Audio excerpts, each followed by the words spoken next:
mulai mencari-cari obat lagi, mulai berpikir lagi kenapa nih penyakit kok nggak kunjung sembuh, nggak bisa sembuh, apa ini penyakit yang nggak bisa disembuhkan. Waktu itu saya belum tahu ilmunya, saya belum tahu cara-caranya teman-teman.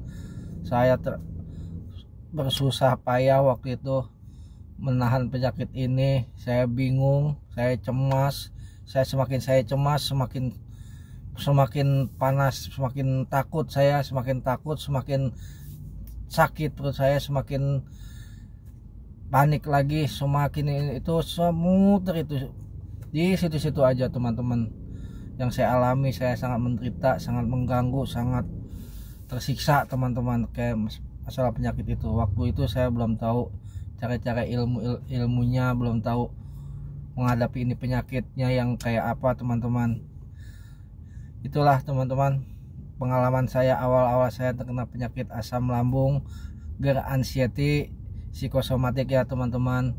Tapi alhamdulillah selama 1 tahun ini saya sudah sembuh, walaupun belum sembuh total tapi sudah berangsur, udah sembuh, udah bisa makan apa aja yang kemarin dipantang-pantang itu saya udah bisa. Tapi saya tetap menjaganya supaya untuk menahan, supaya jangan terlalu banyak atau jangan sampai kebablasan untuk memakannya teman-teman. Makannya, minumnya, olahraganya, pikirannya saya selalu jaga teman-teman.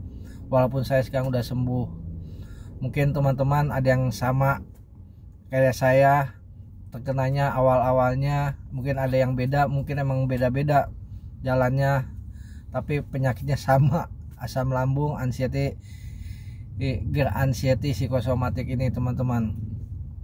Oke teman-teman yang udah bergabung di video saya ini, saya mohon di like, di komen, dan di subscribe ya teman-teman. Karena kalau teman-teman mensubscribe video saya ini, saya lebih semangat lagi, dan supaya video saya lebih berkembang lagi ya teman-teman. Apabila video saya ini bermanfaat buat teman-teman, tolong di share di WA apa di Instagram, dikasih tahu yang lainnya ya teman-teman. Dan jangan lupa dipencet loncengnya juga teman-teman, karena kalau teman-teman memencet loncengnya supaya teman-teman tidak ketinggalan di video-video saya yang terbarunya, supaya teman-teman bisa melihat kelanjutannya, supaya saya semangat untuk nge-share video lagi. Oke teman-teman, saya segitu aja video saya, pengalaman saya awal saya terkena penyakit asam lambung, GERD anxiety, psikosomatik ya teman-teman. Dan saya akhiri, wassalamualaikum warahmatullahi wabarakatuh. Sembuh sehat.